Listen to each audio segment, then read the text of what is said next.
Baik, perkenalkan nama saya Nurul Aulia dengan NIM N0112210944. Nah, pada kali ini saya akan menjelaskan tentang pengertian meningitis dan kesesuaian dari gejala meningitis dan dan apa yang ada pada kasus. Nah, pada kasus kami sendiri tuh pasiennya bernama Denji. Nah, pasien ini dia tuh mengalami demam tinggi dan kejang-kejang. Berdasarkan dari hasil keluarga pasien, dia tuh mengalami gejala batuk flu, demam tinggi dan sakit kepala disertai dengan mual muntah selama 3 sampai 2 hari belakangan ini. Pasien ini juga sulit dibangunkan dan sulit untuk beraktivitas, serta dia tuh tidak nyaman ketika lampu dinyalakan. Nah, pasien ini juga tidak merespon saat namanya dipanggil, dan dia tuh masih merespon terhadap rasa nyeri. Nah, berdasarkan dari gejala tersebut, kami dapat menyimpulkan bahwa ini tuh kemungkinan adalah meningitis. Nah, apa itu meningitis? Meningitis itu merupakan suatu masalah kesehatan yang dimana dia tuh penyakit infeksi pada selaput otak dan juga pada sumsum tulang belakang. Nah, penyakit meningitis itu dia tuh dapat disertai dengan demam dan kaku duduk. Terus dia ini dapat berasal dari virus, bakteri ataupun parasit. Nah, salah satu bakteri yang dapat menyebabkan meningitis yaitu adalah Neisseria meningitis. Nah, Neisseria meningitis ini salah satu penyebab dari penyakit meningitis meningokokus. Dan di mana ini meningitis meningokokus dia itu merupakan salah satu penyakit meningitis yang paling berbahaya yang ada. Adapun Neisseria meningitis dia itu merupakan bakteri gram negatif dengan koloni berbentuk Diplococcus dan non-motil sebagai salah satu bakteri patogen. Nah, berdasarkan dari ini dapat kita lakukan pengujian untuk mikroorganisme untuk mengetahui apakah benar bakteri tersebut itu adalah bakteri meningitis atau bukan. Nah, kalau misalnya dilihat dari tadi ciri-cirinya atau gejalanya, dapat kita simpulkan bahwa kemungkinan ini adalah meningitis, yang dimana meningitis sendiri tuh dia tuh merupakan bakteri penyakit yang memiliki masa inkubasi penyakitnya tuh adalah 1 sampai 10 hari. Namun umumnya kurang 4 hari. Adapun gejala-gejalanya itu seperti demam, sakit kepala hebat, gangguan neurologis, fotofobik atau ketakutan terhadap cahaya, mual, muntah, dan kaku duduk. Baik, mungkin itu saja yang dapat saya sampaikan. Selanjutnya saya akan kembalikan kepada teman saya yang lain. Perkenalkan, saya Asmiarti dengan akhiran NIM 027. Langsung saja, untuk pemilihan spesimen yang digunakan untuk menganalisis meningitis ini ada 3. Yang pertama yaitu CSS atau cairan cerebrospinal, di mana CSS ini adalah spesimen yang digunakan untuk mendiagnosis meningitis, karena ini adalah cairan yang mengelilingi di otak atau sumsum tulang. Pemeriksaan CSS ini mutlak diperlukan pada pasien yang didiagnosis meningitis.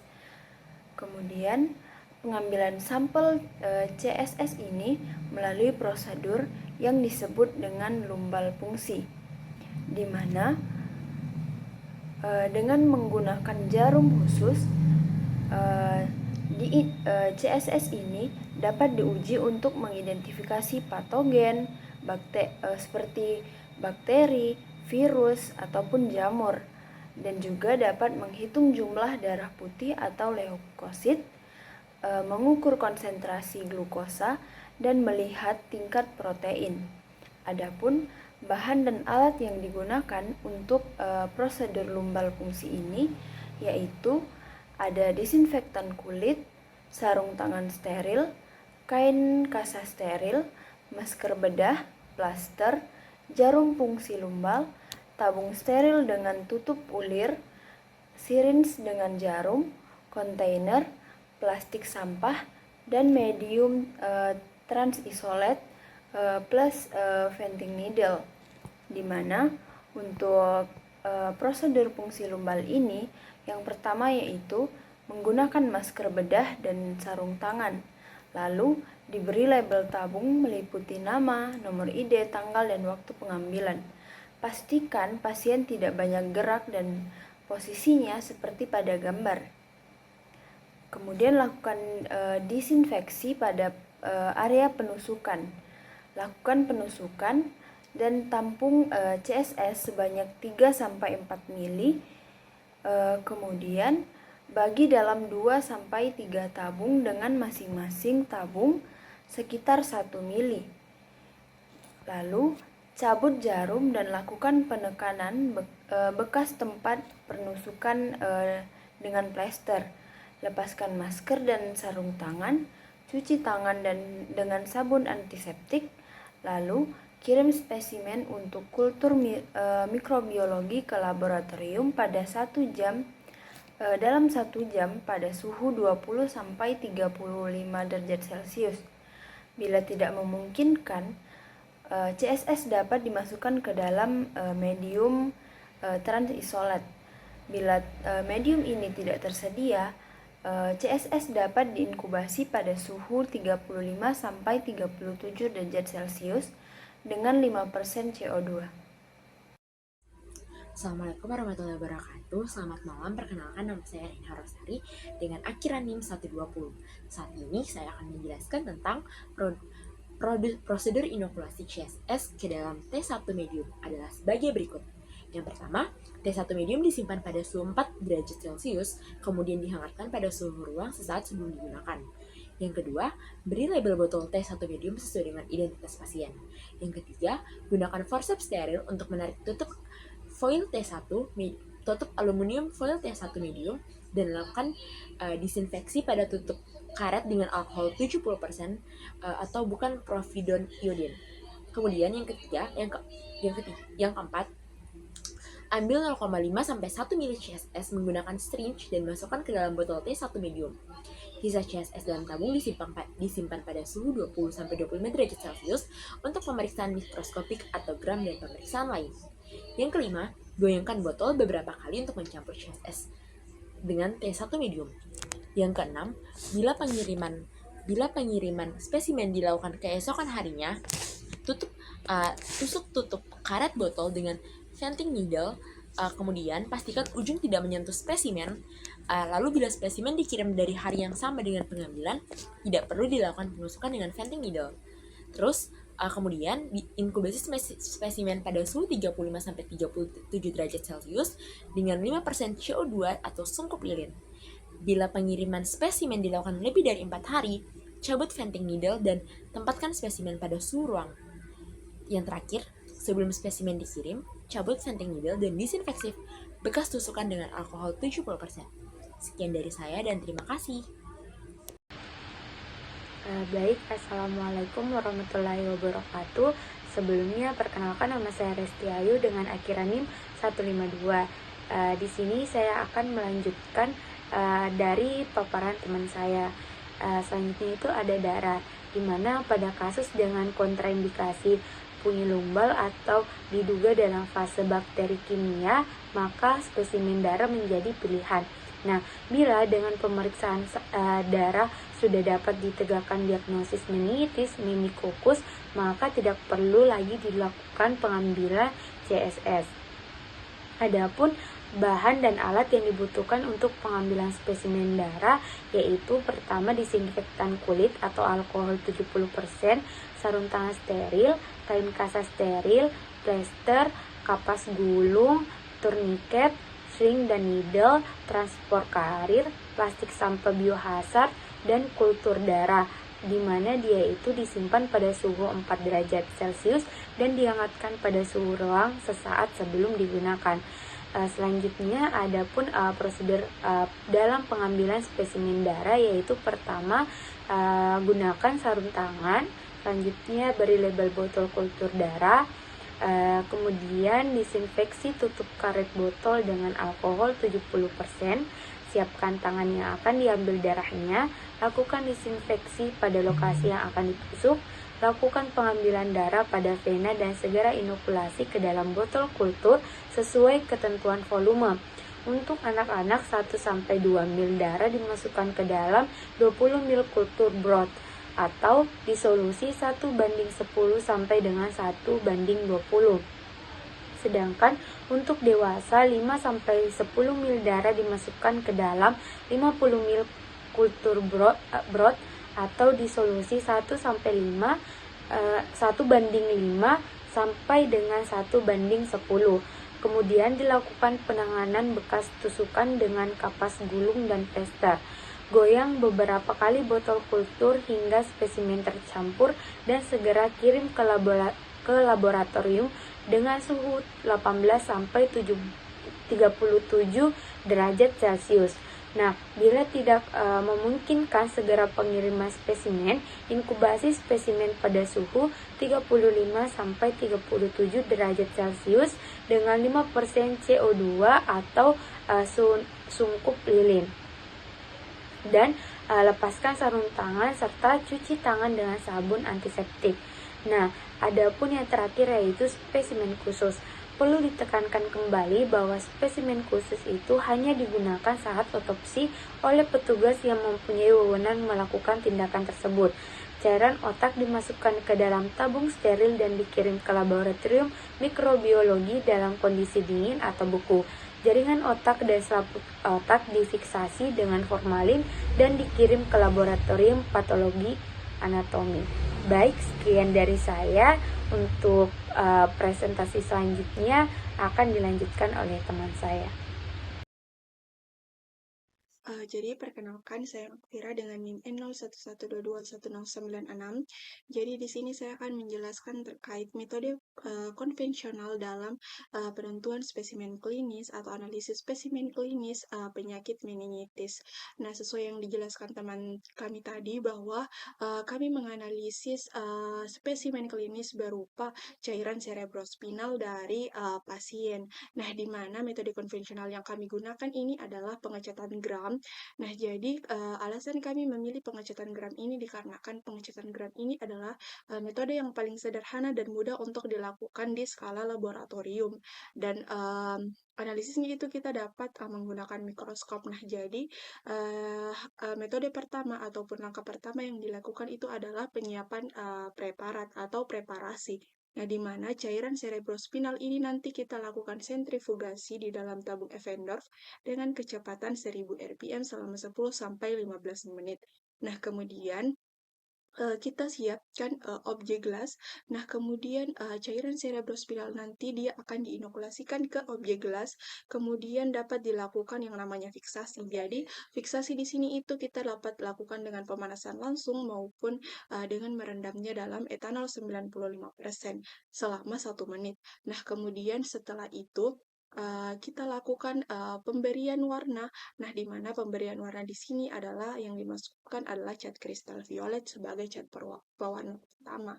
Kemudian setelah itu kita bilas dengan aquades. Nah, di mana setelah itu kita tambahkan dengan iodin, di mana iodin ini dia sebagai mordan yang akan meningkatkan afinitas warna dari pengecatan gram. Jadi untuk gram positif biasanya itu terwarnai oleh kristal violet sehingga nantinya itu dia akan berwarna ungu. Nah, kemudian untuk setelah pemberian mordan kita tetesi dengan etanol 95% ataupun bisa menggunakan alkohol asam sehingga kalau semisal dia tergolong sebagai bakteri gram negatif maka dinding sel dari gram negatif ini dia akan luntur oleh alkohol asam sehingga nanti dia akan terwarnai oleh cat kedua yaitu berupa safranin. Nah, setelah kita lakukan dengan pembilasan menggunakan etanol 95% maupun metanol ataupun alkohol asam, kita inokulasikan lagi, kita bilas lagi dengan cat pewarna kedua yaitu safranin yang berwarna merah. Kemudian kita bilas dengan air, lalu kita bilas dengan alkohol asam, lalu dibilas lagi dengan air.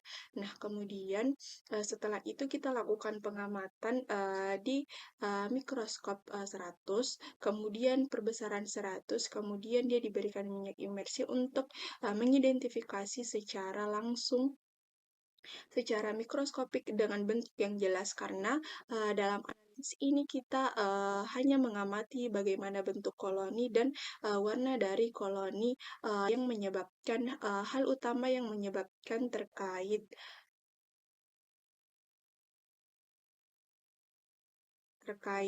penyebab dari penyakit meningitis.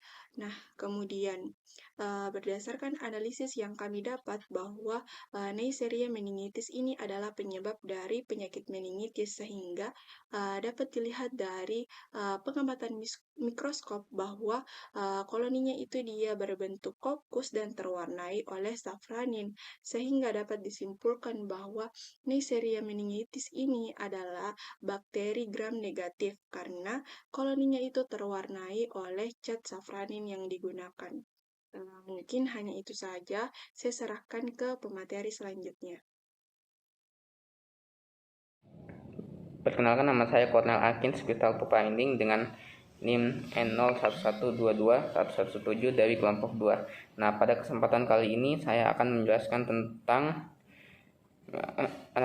analisis konvensional dengan menggunakan metode kultur primer. Baik, spesimen yang digunakan pada kultur primer dapat berupa CSS atau darah, di mana bakteri Neisseria meningitis akan kita temukan pada agar darah atau agar coklat yang akan kita inkubasi dalam 5% CO2.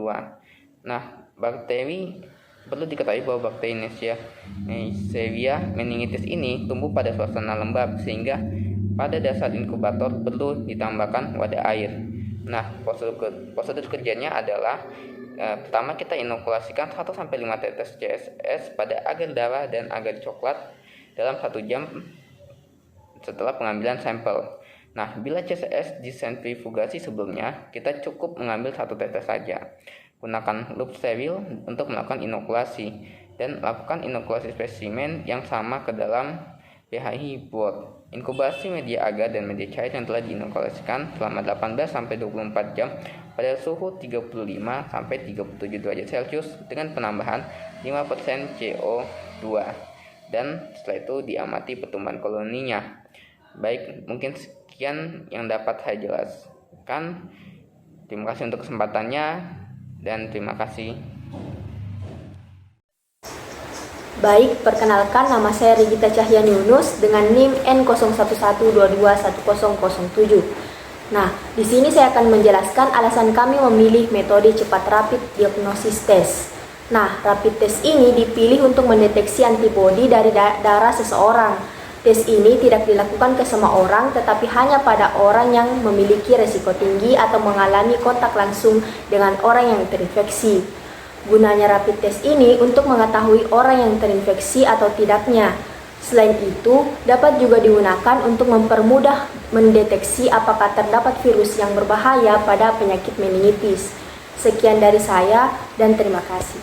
Assalamualaikum warahmatullahi wabarakatuh. Perkenalkan, nama saya Farah Stasya dengan akhiran NIM 131 akan menjelaskan tentang prosedur penggunaan pemeriksaan RDT yang meliputi yang pertama, masukkan 2 stik RDI RDT1 dan RDT2 ke dalam tabung yang berbeda yang berisi 150 sampai dengan 200 mikroliter CCS atau isolasi yang tersuspensi dengan PBS. Yang kedua, angkat dan baca hasil pada suhu ruang dalam 10-15 menit. Kemudian, hasil positif akan ditandai dengan munculnya garis merah pada kontrol positif dan garis paling atas atau 1 garis di bawahnya. Nah, adapun gambar hasil pengujian metode cepat dengan rapid test seperti ini.